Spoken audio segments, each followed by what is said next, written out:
Hi everyone, welcome back to Techie Dialogue. In today's tutorial, I'll show you how to turn a rectangle into a frame in Figma, step by step.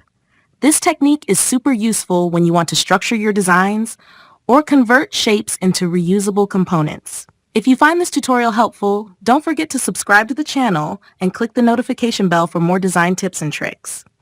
Alright, let's get started. Step 1. Open your Figma file and draw a rectangle. To do this, select the rectangle tool from the toolbar or press the shortcut R on your keyboard. Then, click and drag on the canvas to create the rectangle. Step 2. With the rectangle selected, look at the right-hand properties panel.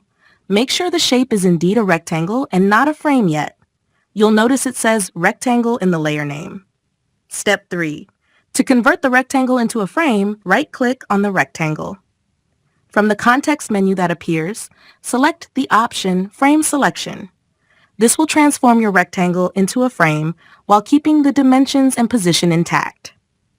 Once converted, you'll notice the layer name changes to Frame in the Layers panel. And that's it. Thank you so much for watching, and I'll see you in the next video.